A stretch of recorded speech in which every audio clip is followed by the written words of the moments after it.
ونستعينه ونستغفره ونعوذ بالله من شرور انفسنا ومن سيئات اعمالنا من يهده الله فلا مضل له ومن يضلل فلا هادي له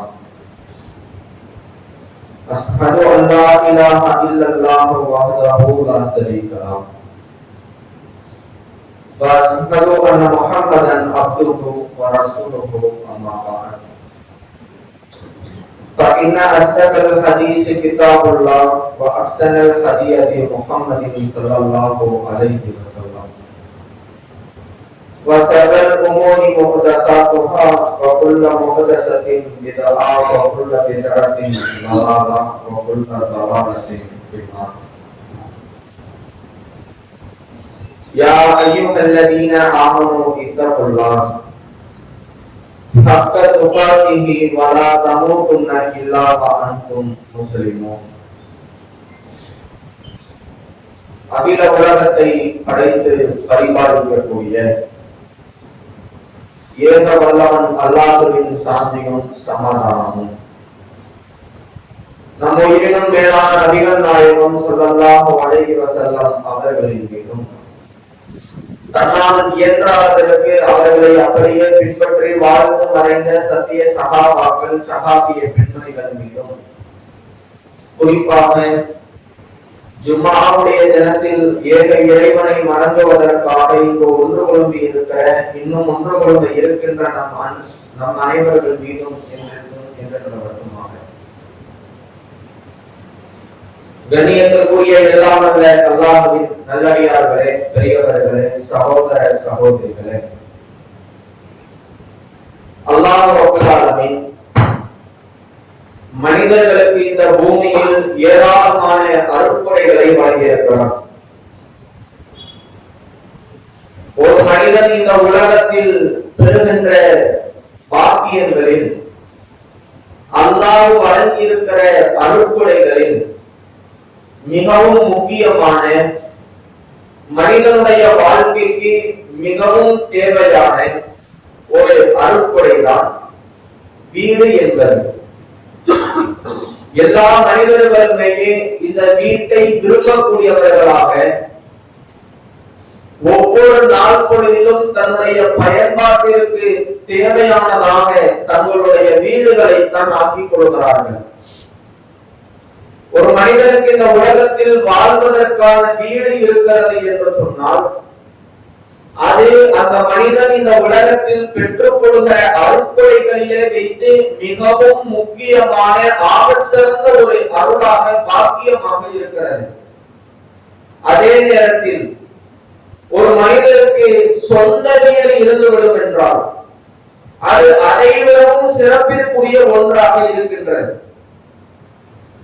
ஏனென்று சொன்னால் நாம் இந்த உலகத்தில் நம்முடைய வாழ்க்கையை வாழ்வதற்கு தங்களுடைய தேவைகளை நிவர்த்தி செய்து கொள்வதற்கு தங்களுக்கு உண்டான தங்குமிடத்தை ஏற்பாடு செய்து கொள்வதற்கான ஒரு இடம் கிடைத்திருப்பதற்காக கிடைக்க வேண்டும் என்பதற்காக ஒரு மனிதன் பல்வேறு கட்ட முயற்சிகளை செய்கிறான். தன்னுடைய வாழ்க்கையினுடைய பெரும் பகுதிகளை தனக்கென்று ஒரு வீடு அமையப்பட வேண்டும் என்கின்ற ஆர்வத்தோடும் எதிர்பார்ப்போடும் தான் வாழ்க்கை கழித்து கொண்டு இருக்கிறது. நீங்கள் பார்க்கலாம், சொந்த வீட்டை எப்படியாவது கெட்ட வேண்டும் என்பதற்காக குடும்பத்தை பிரிந்து பல்லாண்டுகளை பாலைவனத்தில் தொலைத்தவர்கள் உண்டு.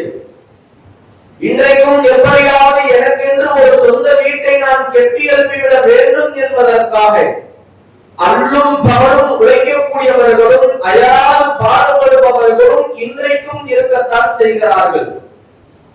ஒரு வீடு ஒரு மனிதனுக்கு கிடைத்திருப்பதனுடைய முக்கியத்துவத்தை உணர்ந்ததன் காரணமாகத்தான் தமிழில் கூட சொல்வார்கள், வீட்டை கட்டிப்பார், கல்யாணத்தை நடத்திப்பார் என்று சொல்வார்கள்.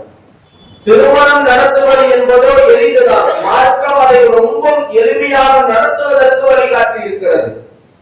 ஆனால் அந்த வீட்டை கட்டிப்பார் என்று சொல்லக்கூடிய அந்த வார்த்தையும் கூட கொஞ்சம் கனமான வார்த்தை தான்.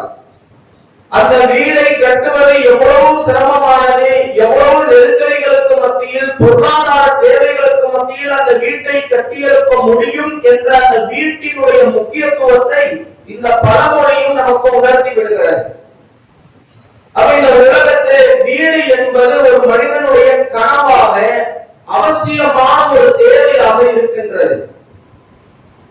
நமக்கு இந்த உலகத்தில் வாழ்வதற்காக சொந்த வீடு இருக்கிறதோ இல்லையோ, தங்குவதற்கான ஒரு வீடு, வாடகை வீடோ குடிசை வீடோ, எப்படியாவது ஒரு வகையில் தங்குவதற்கான ஒரு இருப்பிடம் இந்த உலகத்தில் நமக்கு கிடைத்திருப்பதே அல்லாஹ்வினுடைய மகத்தான அருள் என்று புரிந்து கொள்ள வேண்டும். எனக்குன்னு சொந்த வீடு இல்லையே, எத்தனையோ பேர் பெரிய பங்களா வீடுகளை கட்டி சொகுசாக வாழ்கிறார்களே, ஆனால் மாதம் மாதம் வாடகை கொடுத்து கழிக்க வேண்டிய ஒரு சூழ்நிலையில் தான் எனக்கு வீடு இருக்கிறதே என்று மனம் நொந்து விடக்கூடாது. நாம் ஏன் தெரியுமா, இந்த உலகத்தில் வாழ்வதற்காக நமக்கு ஒரு வீடு கிடைத்திருப்பதே அல்லாஹ்வினுடைய மகத்தான அருள்களில் உள்ளது என்பதை நாம் புரிந்து கொள்ள வேண்டும். அல்லாஹ் திருமறை குர்ஆனுடைய சூரத்துல் பக்கரா 2வது அத்தியாயத்தினுடைய 36வது வசனத்திலே சொல்லி காட்டுகிறான், வலக்கும் ஃபில் அர்தி முஸ்தகர்ரும் வ மதாஉன் இலா ஹீன், உங்களுக்கு பூமியில் தங்குமிடமும் குறிப்பிட்ட காலம் வரை வசதி வாய்ப்பையும் ஏற்படுத்தி உள்ளோம் என்று அல்லாஹ் ரப்பல் ஆலமீன் சொல்லி காட்டுகிறான். உங்களுக்கு இந்த உலகத்துல மனிதர்களாக படைத்துவிட்டு உயிரினங்கள் ஜீவராசிகள் திரிவதை போல உங்களை நாம விட்டு விடவில்லை. உங்களுக்கு என்று பாதுகாப்பான ஓய்வெடுப்பதற்கு, உங்கள் தேவைகளை நிவர்த்தி செய்து கொள்வதற்கு ஒரு தங்குமிடத்தை ஏற்பாடு செய்திருக்கிறோம். அதில் உங்களுக்கான வசதி வாய்ப்புகளை நாம் ஏற்பாடு செய்து கொடுத்திருக்கிறோம் என்று அல்லாஹ் இந்த வசனத்திலே நமக்கு சொல்லுகிறாரே, இதை ஒரு அருள் என்று நாம் புரிய வேண்டும். நீங்கள் பாருங்கள், இன்றைக்கும் பல மக்கள் வசிப்பதற்கு போதுமான வீடு இல்லாமல் சாலை ஓரங்களிலும், குப்பை மேடுகளிலும், தெரு முனைகளிலும், மூளை முடுக்குகளிலும், மழை காலத்திலும், வெயில் காலத்திலும், குளிர்காலத்திலும் எந்நிலையிலும் தன்னுடைய வாழ்க்கையை லட்சோக மக்கள் இன்றைக்கு கழித்துக் கொண்டிருப்பதை கண்கூடாக பார்க்கிற பொழுது அல்லாஹ் அந்த நிலையை எனக்கு கொடுக்காமல் நல்ல ஒரு வாழ்க்கையை, நல்ல ஒரு வீட்டை கொடுத்திருக்கிறாரே என்கின்ற மன நிறைவே எல்லா வீட்டாளர்களிடத்திலேயும் வர வேண்டும். அதை அல்லாஹ் திருமறை குர்ஆனிலே சொல்லி காட்டுகிறான். இன்னும் சொல்ல போனால், ஒரு மனிதனுக்கு இந்த உலகத்தில் வீடு இல்லாமல் இருப்பதை அல்லாஹ் அவர்களுக்கு வழங்கி இருக்கக்கூடிய சோதனைகள் கூட என்று சொல்லலாம். நீங்கள் திருமறை குர்ஆனை எடுத்து படித்து பார்த்தால் அல்லாஹ் யூதர்களுடைய வரலாற்று நிகழ்வுகளில் நடந்த ஒரு நிகழ்வை பற்றி பேசுவார். அந்த வரலாற்று நிகழ்வுகளில் ஒரு பகுதி நமக்கு சொல்லுகிற பாடம் என்ன தெரியுமா? யூதர்கள் ஏராளமான அநியாயங்களை செய்தார்கள், ஆணவத்தோடு நடந்து கொண்டார்கள். தன்னுடைய பொருளாதாரம், செல்வம், தான் கட்டி எழுப்பி இருக்கிற கோட்டைகள் அல்லாஹ்வினுடைய தண்டனையிலிருந்து தன்னை காப்பாற்றும் என்று நினைத்து ஆணவக்காரர்களாக, அக்கிரமக்காரர்களாக நடந்து கொண்டிருந்தார்கள். அப்படிப்பட்ட யூதர்களுக்கு அல்லாஹ் ஒரு வேதனையை கொடுக்க நாடிய பொழுது அவர்களுக்கு கொடுத்த வேதனை என்ன தெரியுமா?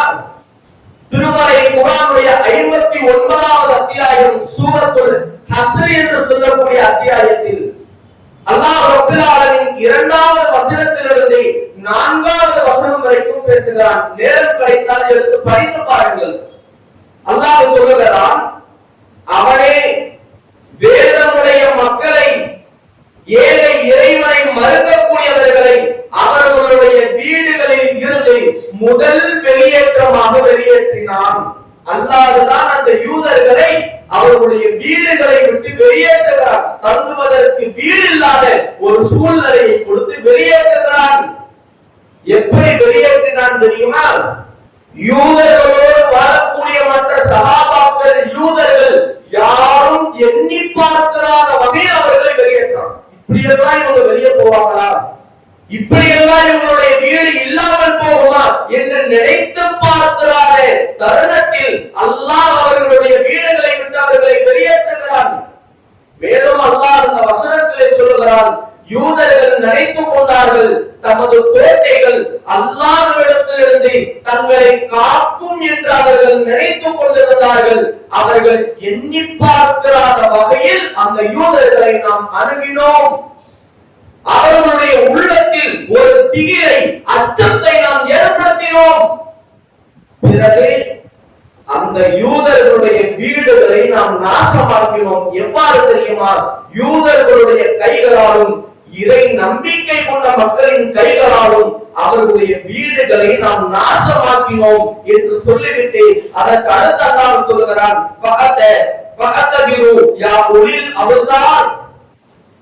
அறிவுடைய மக்களே, இதிலிருந்து நீங்கள் படிப்பினை பெற்றுக் கொள்ளுங்கள்.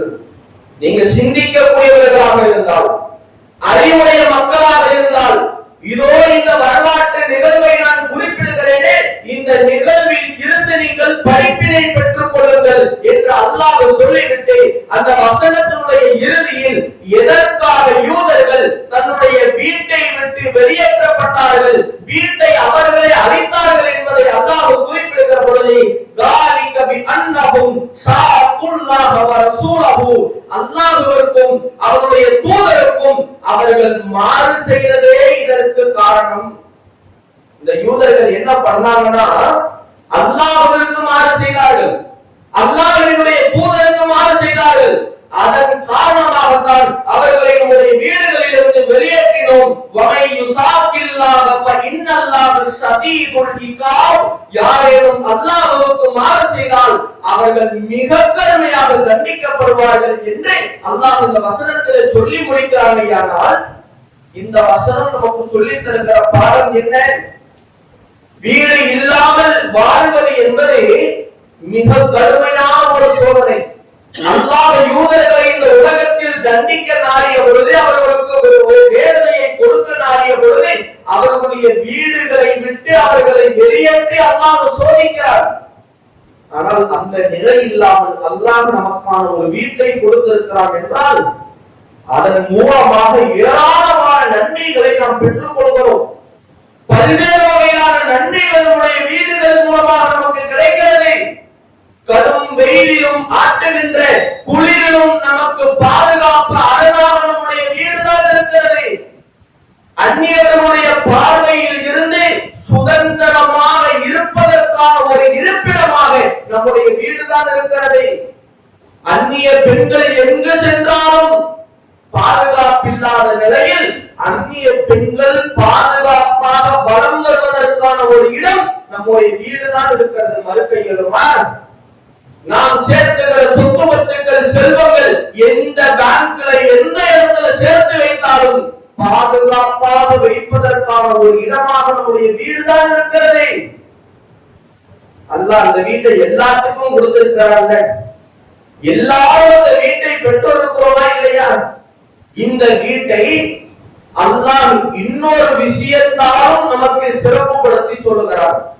இப்படி நமக்கு வீடு கிடைத்திருக்கிறது, தங்குவதற்கான வசதி வாய்ப்புகள் இருக்கிறது, ஒரு மனிதனுடைய தேவைகளை நிவர்த்தி செய்வதற்கான இருப்பிடமாக இருக்கிறது, மக்களுக்கு மத்தியிலே எனக்கென்று ஒரு சொந்த வீடு இருக்கிறது என்று கண்ணியமாக நடப்பதற்காக வீடு இருக்கிறது. அதே நேரத்தில் நாமெல்லாம் நினைத்து பார்க்கிறாத, எண்ணி பார்க்கிறாத ஒரு அருளும் நம்முடைய வீட்டில் தான் இருக்கிறது என்றால் சொல்கிறார். என்னது? இறைவன் திருமறை குர்ஆனுடைய 16வது அத்தியாயம் 80வது வசனத்திலே சொல்லி காட்டுகிறார். வல்லாஹ் ஜஅல லக்கும் மின் புயூத்திக்கும் சகனா. அல்லாஹ் உங்கள் வீடுகளை உங்களுக்கு நிம்மதி அளிப்பதாக ஆக்கியிருக்கிறான். உங்களோட வீட்டுல உங்களுக்கு நிம்மதி இருக்கிறது என்று சொல்கிறார். நம்மளோட மனசு இது ஏத்துக்குமா? எத்தனை வீட்டுல நமக்கு வீட்டுல நிம்மதி இருக்குங்க? வேலைக்கு செல்கிற இடங்களில், வெளியிடங்களில், தொழில் பார்க்கிற இடங்களில் பல்வேறு மன கஷ்டங்கள், பல்வேறு நெருக்கடிகள், அதுக்கு மத்தியில வீட்டிற்கு வந்து நிம்மதியாக உறங்கலாம் என்று பார்த்தால் மனைவியின் மூலம், பெற்றோரின் மூலம், பிள்ளைகள் மூலம் ஏராளமான மீண்டும் மன நெருக்கடிகள், நிம்மதியை பெற முடியல. ஆனால் அல்லாஹ் சொல்லுகிறான், உனக்கான நிம்மதியை உன்னுடைய வீட்டில் வச்சிருக்கிற.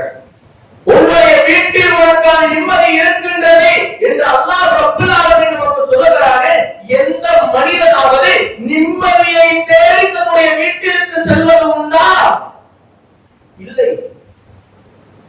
தன்னுடைய வாழ்க்கையில் சந்திக்கிற கஷ்டங்கள் நஷ்டங்கள் அனைத்திற்கும் தீர்வு கிடைக்காதா, மனதிற்கு அமைதி கிடைக்காதா என்று மனிதன் பல்வேறு சுற்றுலா தலங்களுக்கு ஓடி செல்கிறான், பல்வேறு வெளியிடங்களுக்கு செல்கிறான். ஏன்? என்னுடைய மனதிற்கு நிம்மதி கிடைக்காதான்.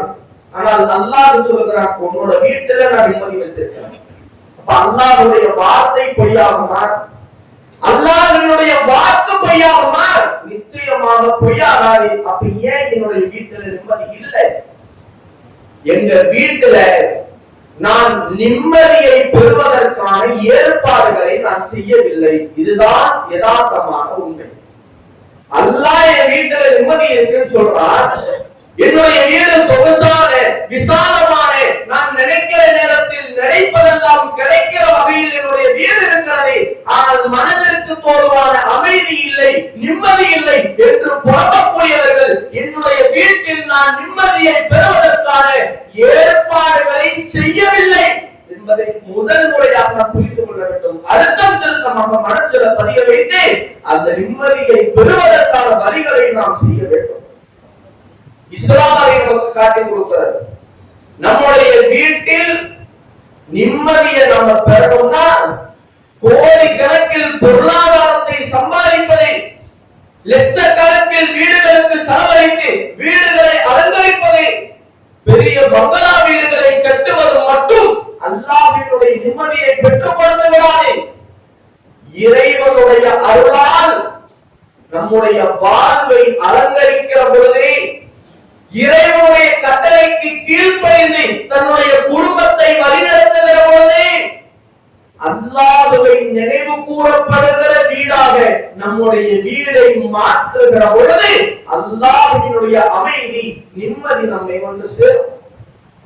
இன்றைக்கு பல லட்சாதிபதிகள் இருக்கிறார்கள், கோடீஸ்வரர்கள் இருக்கிறார்கள், செல்வத்தில் ஊறி பிறந்தவர்கள் இருக்கிறார்கள். அவர்கள் பேசுகிற பொழுது நிம்மதியான தூக்கம் இல்லை, நிம்மதியான வாழ்க்கை இல்லை. எந்நேரத்திலும் பொருளாதாரம் பொருளாதாரம் பொருளாதாரம். அதையே கவனித்து என்னுடைய உடல்நிலையை நானே மாற்றிக் கொள்வேன் போன்று இருக்கிறது என்று சொல்லக்கூடிய பல ஆட்களை நாம் பார்க்கிறோம். சந்திக்கல யாரையும் அல்லாஹ் நிம்மதிக்கான வழியை சொல்லுகிறார். அப்ப நம்முடைய வீட்டுல நிம்மதி கிடைக்கணும்னா அல்லாஹ்வுடைய கட்டளையால், இறைவனுடைய அருளால் நம்முடைய வாழ்வை, குடும்பத்தை நாம் கட்டமைக்க வேண்டும். அப்படி கட்டமைக்கிற நம்பிக்கையாளர்களாக நாம் மாறுவோமையானால் அல்லாஹ் அமைதியை இறக்குவதற்கு உத்தரவாதம் அளிக்கிறார். திருமறை குர்ஆனுடைய தௌபா 9வது அத்தியாயம் 26வது வசனத்திலே அல்லாஹ் ஆணித்தரமாக சொல்கிறார், தும்ம அன்ஜலல்லாஹு ஸகீனத்தஹு அலா ரசூலிஹி வ அலல் முஃமினீன். அல்லாஹ் ரசூல்மார்கள் மீதும் நம்பிக்கை கொண்ட மக்களின் மீதும் அமைதியை இறக்குகிறார், நிம்மதியை இறக்குகிறார். யார் அல்லாஹ்வை ஈமான் கொண்டதோடு நிறுத்தி விடாமல், ஈமான் கொண்ட முஸ்லிம்களுடைய வீடு, முஃமின்களுடைய வீடு இறை கட்டளையால் அலங்கரிக்கப்படுகிறதோ அந்த இறை நம்பிக்கையாளர்களின் மீது அல்லாஹ்வினுடைய அமைதி இறக்குகிறது என்று அல்லாஹ் ரப்பல் ஆலமீன் குர்ஆனில் உத்தரவாதம் அளிக்கிறார். ஆனால் அந்த நிம்மதிக்கான வழியை நாம செஞ்சிருக்கிறோமா? நம்முடைய வீடு எப்படிங்க இருக்குது? எந்நேரம் பார்த்தாலும் சினிமாக்கள் ஓடக்கூடியதாக, எந்நேரம் பார்த்தாலும் பெண்கள் ஒன்று குழுமி புறம் பேசக்கூடிய வீடுகளாக, சினிமா பாடல்கள் ஒளிபரப்பப்படக்கூடிய வீடுகளாக, முழுக்க முழுக்க உலகம் சார்ந்த விஷயங்களை மட்டுமே நடைமுறைப்படுத்தக்கூடிய வீடுகளாக நம்முடைய வீடுகள் இருக்கும் என்றால் அல்லாஹ்வினுடைய அருளை நாம் எப்படி பெற முடியும்? நமக்கான மன அமைதியை நாம் எப்படி பெற முடியும்? நிச்சயமாக பெற முடியாது. அல்லாஹ்வினுடைய தூதர் நபிகள் நாயகம் ஸல்லல்லாஹு அலைஹி வஸல்லம் அவர்கள் சொன்னார்கள், அல்லாஹ்வை நினைவு கூறக்கூடிய வீட்டிற்கும் அல்லாஹ்வை நினைவு கூறாமல் இருக்கக்கூடிய வீட்டிற்கும் ஒரு அழகான உதாரணத்தை சொல்லி நமக்கு புரிய வைக்கிறார்கள். மஸலுல் பைத்துல்லதி யுذ்குருல்லாஹ ஃபீஹி, அல்லாஹ்வை நினைவு கூறப்பட்டு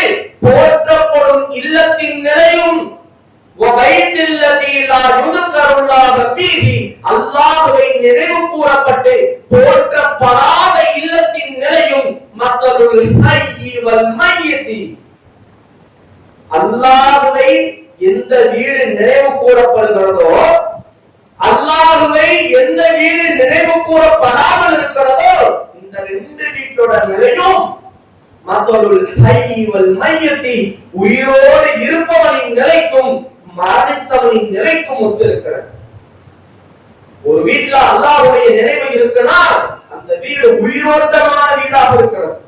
ஒரு வீட்டில் அல்லாஹ்வுடைய நினைவு இல்லை, பெயரளவில் இது என்னுடைய அருள்கொடை என்று வெறுமனே எழுத்துக்களால் பொறிக்கப்பட்டால் மட்டும் அல்லாஹ்வுடைய அருளை பெற்றுக் கொடுக்கிறார். ஆயத்துல் குர்சிகளுடைய படங்களை வாங்கி அப்படியே வீட்டுல மாற்றுறது மட்டும் அல்லாஹ்வுடைய அருளை பெற்றுக் கொடுத்து விடாதே. அல்லாஹ்வை நினைவு கூறக்கூடிய வீடாக இருந்தால் அந்த வீடு உயிரோட்டமான வீடாக இருக்கும், உயிருள்ள மனிதனுக்கு ஒத்திருக்கும் என்று சொல்கிறார்கள். அப்படின்னா என்ன அர்த்தம்? உயிரோட ஒரு மனிதன் இருக்கிறான் என்றால் அவன் அன்றாடம் உழைப்பான், பாடுபடுவான், பொருளாதாரத்தை திரட்டுவான், அவனுக்கு தேவையான உணவுகள் வேண்டும், அவனுக்கு தேவையான ஆடைகள் வேண்டும், அவனுக்கு தேவையான அனைத்தும் இந்த உலகத்தில் கிடைக்கும். செத்த பிரேதத்துக்கு செய்வோமா? ஒருவர் செத்து விட்டார், மரணித்து விட்டார், அவருக்கு புத்தாடைகள், உணவு, பானம், துணிமணி எதையாவது கொடுப்போமா? எதையும் கொடுப்போமா? பெற்றெடுத்த தாயாக தந்தையாக இருந்தாலும் கப்பன் துணியோட போய் அடக்கம் பண்ணிடுவோம். உங்களோட வீடு அல்லாஹ் நினைவு கூறலன்னா செத்த பிரேதத்திற்கு சமமான வீடு என்றால், அப்ப செத்த பிரேதத்துக்கு சமமான ஒன்றுக்கு எப்படி அல்லாஹ் அருளை கொடுப்பான்? நாமளே கொடுக்க மாட்டோம். எப்படி அல்லாஹ்வுடைய அருளை அந்த வீட்டுக்கு வரும்? ரசூல் அழகான உதாரணத்தின் மூலமாக நமக்கு புரிய வைக்கிறார்கள். ஆனால் இன்னைக்கு முஸ்லிம்களுடைய வீடு எப்படி இருக்கு? அல்லாஹ்வை நினைவு கூறுவதற்கு கொஞ்சமாவது நம்முடைய வீட்டை ஒதுக்குறோமா? நேரத்தை செலவழிக்கிறோமா?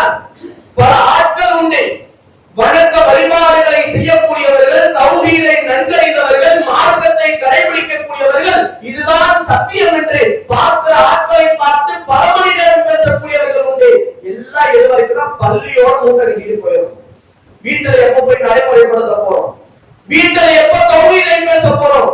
வீட்டுல எப்ப அல்லாஹ்வை நினைவு கூற காரியங்களை செய்ய போகிறோம்? அப்படி செய்கின்ற பொழுதுதான் நம்முடைய வீடு இறைநிலைமை மிக்க வீடாக, அல்லாஹ்வின் அருள் இறங்குகிற வீடாக நம்முடைய வீடு மாறும். அந்த நிம்மதியை பெறுவதற்கான வழியை ரசூலுல்லாஹ் சொல்லிக் கொடுக்கிறார். அல்லாஹ் திருமறை குர்ஆனிலே நமக்கு சொல்லி காட்டுகிறார். நீங்கள் உங்களுடைய வீடுகளுக்குள் நுழைந்தால் அல்லாஹ்வின் தூய பாக்கியமிக்க காணிக்கையாக இருக்கிற சலாத்தை நீங்கள் உங்கள் மீது சொல்லிக் கொடுங்கள். உங்க வீட்டுக்குள்ள நீங்க போறீங்களா, சலாம சொல்லி உள்ள போங்க அல்லாஹ் சொல்றாங்க. இன்னைக்கு எத்தனை முஸ்லிம்களுடைய வீடுகளில் இந்த பழக்கம் இருக்கிறது? நண்பர்களை பார்த்து சலாம் சொல்கிறோம், அறிந்தவர்களை பார்த்து, முதலாளிகளை பார்த்து, தெரிந்தவர்களை பார்த்து, ஜமாத்தார்களை பார்த்து அஸ்ஸலாமு அலைக்கும் என்று சொல்லுகிறேன். எத்தனை நபர்கள் என்னுடைய பிள்ளைக்கு, என்னுடைய மனைவிக்கு, என்னுடைய கணவருக்கு, என்னுடைய குடும்பத்தார்களுக்கு வீட்டிற்குள் நுழையும் பொழுது அஸ்ஸலாமு அலைக்கும், அல்லாஹ்வுடைய அருள் உங்கள் மீது உண்டாகட்டும், அல்லாஹ்வுடைய சமாதானம் உங்கள் மீது உண்டாகட்டும், அல்லாஹ்வினுடைய அமைதி உங்கள் மீது உண்டாகட்டும் என்று உங்களுக்கு நீங்கள் சொன்னது உண்டா? உங்களுடைய குடும்பத்தார்களுக்கு நீங்கள் சொன்னது உண்டா? சம்பாதிக்கிற பொருளாதாரத்தை, காசு பணத்தை ஊர்க்காரர்களுக்கு கொடுக்கிறோமே, யாருக்கு சம்பாதிக்கிறோம்? யாருக்கு உழைக்கிறோம்? எனக்கு, என் குடும்பத்திற்கு. இந்த பொருளாதாரத்தை விட பன்மடங்கு உயர்ந்ததுதான் அல்லாஹ்வினுடைய பரக்கத் என்பது, அமைதி என்பது. அந்த அமைதியை குடும்பத்துக்கு செய்ய மறந்துட்டோம்னா எப்படிங்க வீட்டுக்கு நிம்மதி கிடைக்கும்? நிச்சயமாக. இறுதியாக பாருங்க, அல்லாஹ்வின் தூதர் அவர்கள் ஒரு 2 விஷயத்தை குறிப்பிட்டு உங்க வீடுகளை இப்படி மாற்றிடாதீங்க. சஹீஹுல் முஸ்லிம்ல இடம்பெற்றிருக்கக்கூடிய நபிமொழி, உங்களுடைய வீடுகளை தொழுகை ஓதல் நடைபெறாத சவக்குழிகளாக மாற்றிவிடாதீர்கள், கபறுகளாக நீங்க ஆக்கிறாதீங்க. எந்த வீடுகளில் அல் பக்ராவுடைய அத்தியாயங்கள் வசனங்கள் ஓதப்படுகிறதோ அந்த வீட்டை விட்டு சைத்தான் வெறுத்து ஓடுகிறான் என்று சொன்னார். உங்க வீட்டுல நீங்க என்ன பண்ணுங்கன்னா திருமறை குர்ஆனை படிங்க. குர்ஆனை ஓதாத சவக்குழியாக மாற்றி விடாதீங்க. கபறுல மரணித்தவர்கள் எந்த அமலும் செய்ய மாட்டார்கள், எந்த காரியத்திலும் ஈடுபட மாட்டாங்க. அந்த மாதிரி வெறுமனே அலங்கரிச்சு செத்து போன கபர்ஸ்தான் மாதிரி உங்க வீட்டை மாற்றிடாது. குர்ஆனை எடுத்து படியுங்கள் என்று ரசூலுல்லாஹ் சொல்றாங்க. இரண்டாவதாக அல்லாஹ்வுடைய தூதர் அவர்கள் சொன்னார்கள், இஜஅலு ஃபீ புயூதிக்கும் மின் ஸலாத்திக்கும், வலா தத்தஹிதூஹா குபூரா, உங்கள் தொழுகைகளில் சிலவற்றை உங்களுடைய வீடுகளில் நீங்கள் நிலைநிறுத்துங்கள், உங்களுடைய வீடுகளை மன்னரைகளாக நீங்கள் ஆக்கிவிடாதீர்கள் என்று ரசூலுல்லாஹ் ரெண்டு விஷயத்தை சொல்லியிருக்காங்க. வீட்டை நீங்க கபரா மாத்திராதீங்க, குர்ஆனை ஓதக்கூடிய இடமாக வையுங்கள், தொழுகைகளை சிலவற்றை உங்க வீட்டுல நிலைநிறுத்துங்கள். ஆண்கள் கடமையான தொழுகையை தொழுவதற்கு பள்ளிக்குத்தான் வர வேண்டும் என்று இருந்தாலும் உபரியான நபீலான தொழுகைகளை வீட்டில் தொழுவதுதான் சிறந்ததே, அதிகமான நன்மைகளை பெற்றுத் தரக்கூடியது என்று ரசூலுல்லாஹ் சொல்லிக் கொடுக்கிறாங்க. அதை நம்முடைய வீட்டில நம்ம கடைபிடிப்போம். உபரியான தொழுகைகளை வீட்டிலே கடைபிடிப்போமையானால், அல்லாஹ்வை நினைவு கூறுகிற காரியங்களை வீட்டிலே நிலைநிறுத்துவோமையானால் ஒரு குடும்பத்தை சரியான இஸ்லாமிய குடும்பமா மாற்ற முடியும். நீங்க வளரக்கூடிய இளைய தலைமுறைகளை பாருங்கள், சிறு பிள்ளைகளை பாருங்கள், தொழுகையை அந்நிய விஷயமாக பார்க்கிறார்கள். மார்க்கத்துடைய சட்டத்திட்டங்களை ஏதோ வேறு யாருக்கோ சொல்லப்பட்டதை போன்று பார்க்கிறார்கள்.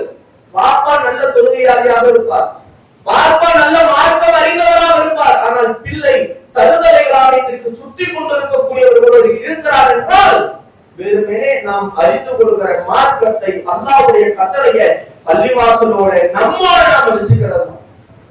வீட்டுல நிலைநிறுத்தணும். நாம வீட்டிலே தொழுக ஆரம்பிக்கிற பொழுது, மார்க்கத்தை பேசுகிற பொழுது, மார்க்கத்தை பற்றி அறிகிற பொழுது, இறைவன் எப்படி வாழ வேண்டும் என்று நமக்கு கட்டளையிட்டாரோ அதன்படி நடக்கிற பொழுது, இறை நினைவுங்கிறது திக்ர் செய்வது தொழுகிறது மட்டும் கிடையாது. இறை நினைவு பல அர்த்தங்களை கொண்ட வார்த்தை. அந்த இறை நினைவுல மிக முக்கியமான ஒரு அர்த்தம் என்னவென்று சொன்னால், அல்லாஹ் எப்படி தன் வாழ்க்கையை அமைக்க வேண்டும் என்று சொன்னானோ, எதை விட்டு விலகி இருக்க வேண்டும் என்று சொன்னானோ அதை படித்து அறிந்து அதன் அடிப்படையில் தன்னுடைய ஒவ்வொரு செயல்பாடுகளையும் அமைத்துக் கொள்வதுதான் இறை நினைவில் முதன்மையாகும். அந்த இறை நினைவு நம்முடைய குடும்பத்துல கொண்டு வரும், வீட்டில நிலைநிறுத்தணும். அப்படி நாம் நிலைநிறுத்துகிற பொழுது நம்முடைய வாழ்க்கையை அல்லாஹ்வினுடைய அருளால் அலங்கரிக்கும் பொழுது, தொழுகையால், திக்ரால், குர்ஆனை ஓதுவதன் மூலம், மார்க்கத்தை பேசுவதன் மூலம் இறைவனை நினைவு கூறுகிற பொழுது வளர்கிற பிள்ளைகளும் தொழுகையை அந்நிய விஷயமாக பார்க்காமல், மார்க்க போதனைகளை அந்நிய மார்க்கமாக பார்க்காமல் அவர்களும் மார்க்க பற்றுள்ளவர்களாக வளர்ந்து வருவார்கள். இதை இஸ்லாமிய மார்க்கம் நமக்கு நிம்மதியை பெறுவதற்கான வழிகளாக சொல்லிக் கொடுக்கிறது. அல்லாஹ் நிம்மதியை நம்முடைய வீட்டில் வைத்திருக்கிறார். அதை பெறுவதற்கு இந்த வழிகளை செய்யக்கூடிய மக்களாக இருக்க வேண்டும் என்று சொல்லி என் உரையை நிறைவு செய்கிறேன். வாஹர் தவறா அல்ஹம்துலில்லாஹ்.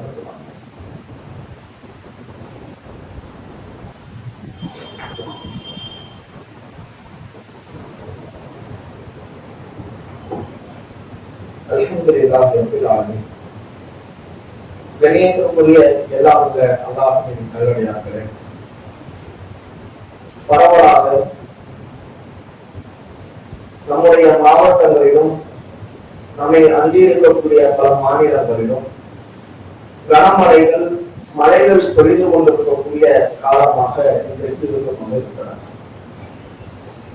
வெறுமனே நமக்கு மழை பொழிந்து அதன் மூலமாக ஒரு பலன் நமக்கு கிடைக்கிறது என்றால், எந்த மனிதர்களும் அதை எதிர்ப்பதோ அந்த மழையை ஒரு விருப்புணர்வோடு பார்க்கிற நிலைகளும் கிடையாது. ஆனால் பொழியக்கூடிய மழை காலங்களில் பொழியக்கூடிய இந்த மழையின் காரணமாக, கனமழையின் காரணமாக பல மக்களுடைய இயல்பு வாழ்க்கை பாதிக்கப்படுகிறது. அவருடைய வீடுகள் மூழ்கடிக்கப்படுகிறது. பள்ளி கல்லூரிகளுக்கு விடுமுறை விடக்கூடிய ஒரு சூழ்நிலை ஏற்படுகிறது. வியாபாரம், விவசாயம் என்று அனைத்தும் பாதிக்கப்படுகிறது. இப்படிப்பட்ட நிலைகளை நாம் பார்க்கிற பொழுது அந்த மழை பொழியக்கூடிய விஷயத்தையே நாம் வெறுப்புணர்வோடு பார்க்கிறோம். இப்பதான் மழை வருமா, இப்படித்தான் மழை வந்து மக்களுக்கு பல சேதாரங்களை ஏற்படுத்துமா என்ற வெறுப்புணர்வோடு பார்க்கிறோம். நீங்கள் சமீபத்தில் பார்த்திருக்கலாம், இலங்கை, ஸ்ரீலங்கா போன்ற பகுதிகளில் கடுமையான வெள்ளப்பெருக்கு ஏற்பட்டு மக்கள் தங்களுடைய வீடுகளிலிருந்து வெளியேற்றம் அடைய செய்து அவர்களை ஒரு இடத்தில் தங்க வைத்திருக்கக்கூடிய நிலை. அவருடைய வீடுகள் முழுவதுமேயே தண்ணீருக்குள் நிரம்பி, அங்க இருக்கக்கூடிய குட்டைகள், அங்க இருக்கக்கூடிய அணைக்கட்டுகள் எல்லாம் நிரம்பி தண்ணீர் வடிந்து வரக்கூடிய நிலைகளை எல்லாம் நாம் பார்த்தோம். அப்ப மழை பொழிந்தாலே அதை நாம் ஒரு வெறுப்புணர்வோடு பார்க்கக்கூடிய ஒரு நிலை இருக்கிறது. அன்பார்ந்தவர்களே, அல்லாஹ் இப்படி ஒரு சோதனையை நமக்கு கொடுத்திருந்தாலும் இது ஒரு வகையில் நமக்கு நன்மைதான் என்று நாம் புரிந்து கொள்ள வேண்டும். ஏன் தெரியுமா? அல்லாஹ் இந்த பூமியை மிகப்பெரிய பேர் ஆபத்திலிருந்து பேர் அழிவிலிருந்து காப்பாற்றுவதற்கு இந்த மழையை அல்லாஹ் இறக்கி நம்மை காப்பாற்றிக் கொண்டிருக்கிறான். இயற்கையினுடைய பெரிய அளவிலான அந்த சீரழிவிலிருந்து நம்மை காப்பாற்றுவதற்கு அல்லாஹ் இந்த மழையை புரிய செய்து அதிலிருந்து பெரிய ஆபத்தை அல்லாஹ் தடுக்கிறான். இல்லை என்றால் மிகப்பெரிய அளவிலான நிலநடுக்கங்கள், மிகப்பெரிய அளவிலான சுனாமிகள் என்று ஒட்டுமொத்த உலகத்தையும் அழிக்கக்கூடிய அளவிற்கு இருக்கக்கூடிய பேரழிவை அல்லாஹ் இந்த மழையின் மூலமாக என்ன செய்கிறான் என்றால் அளவோடு நமக்கு கொடுத்து அல்லாஹ் நம்மை பாதுகாக்கிறான். இன்றைக்கு அறிவியல் உலகமும் அதைத்தான் நிதர்சனமாக நமக்கு சொல்லுகிறார். அல்லாஹ் திருமறையிலே சொல்லுகிறார், நாமே வானிலிருந்து அளவுடன் மழையை பொழிய செய்கிறோம், அதை பூமியில் தங்கவும் வைக்கிறோம். அது உங்களுக்கு இடையூறு அளிக்குமேயானால், உங்களுக்கு பாதிப்பை ஏற்படுத்துமேயானால் அதை போக்குவதற்கும் நாம் தான் வலிமையுடையவர்களாக இருக்கிறோம் என்று அல்லாஹ் ரப்பல் ஆலமீன் சொல்லி காட்டுகிறார்.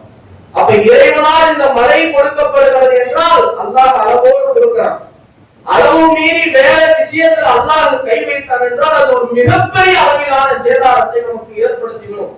அப்ப ஒரு கணத்தில் நாம் சிந்திக்க வேண்டிய விஷயம் என்னவென்றால், இன்னைக்கு வரைக்கும் பாருங்க, எந்த சென்னையில எந்தெந்த மாவட்டங்கள்ல கடுமையான மழை பொழிவு ஏற்பட்டு வெள்ளப்பெருக்கு ஏற்பட்டு வீடுகள் எல்லாம் பாதிக்கப்பட்டதோ, இயல்பு வாழ்க்கை பாதிக்கப்பட்டதோ, மீண்டும் அது போன்ற ஒரு நிலை ஏற்படாமல் தடுக்க முடிஞ்சுச்சா? அரசாங்கத்தின் மூலமாக பல லட்சங்கள் அந்த மழைநீர் பாதிப்பு ஏற்படக்கூடாது என்பதற்காக ஒதுக்கப்பட்டும் கூட இன்றைக்கு வரைக்கும் அது தேவையான அளவுக்கு எதையும் செய்ய முடியாது. ஆனால் அல்லாஹ் சொல்லுகிறார், அதை போக்குவதற்கு நாம் தான் வலிமையுடையவர்களாக இருக்கிறோம். அல்லாஹ்வுடைய ஆற்றல், அல்லாஹ்வுடைய நாட்டம், யாராலும் அதை செய்ய முடியாது. அப்ப நாம் செய்ய வேண்டியது என்ன? ஒரு முஃமின் செய்ய வேண்டியது என்ன? நமக்கு மழை பொழிகிறது என்றால் அல்லாஹ்வினுடைய தூதர் அவர்கள் ஒரு பிரார்த்தனையை நமக்கு காட்டிக் கொடுக்கிறார்கள். அல்லாஹும்ம ஸய்யிபன் நாஃபிஆ, இறைவா நீ வழங்கக்கூடிய இந்த மழையை எங்களுக்கு பயனுள்ளதாக ஆக்குவாயாக. எங்களுக்கு பயன் இருக்கும், என் குடும்பத்துக்கு பயன் இருக்கும், என்னுடைய சமூகத்திற்கு பயன் இருக்கும், என்னுடைய விவசாயத்திற்கு பயன் இருக்கும், பயனிருக்கக்கூடிய மழையாக இந்த மழையை ஆக்கு என்று ஒரு பிரார்த்தனையை காட்டித்தரான். அப்ப மழை பொழிகிற பொழுது அல்லாஹ்விடத்தில் இந்த பிரார்த்தனை செய்யணும்.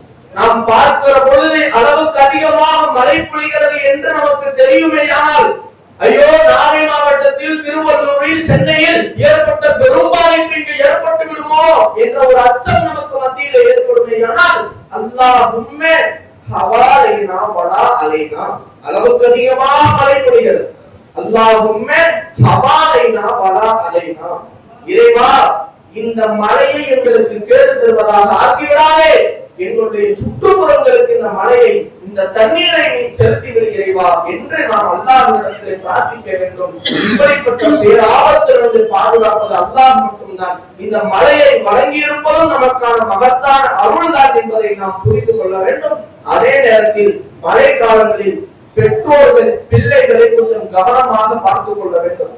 மின்கம்பங்கள் இருக்கக்கூடிய பகுதிகளில், மரம் இருக்கக்கூடிய பகுதிகளில் நிற்க விடாமல் விளையாடுகிற போது கவனத்தோடு அவர்களை பராமரிக்கக்கூடியவர்களாக இருக்க வேண்டும் என்று சொல்லி என்னுடைய உரையை நிறைவு செய்கிறேன். அல்ஹம்துலில்லாஹி ரப்பில் ஆலமீன். அஸ்ஸலாமு அலைக்கும்.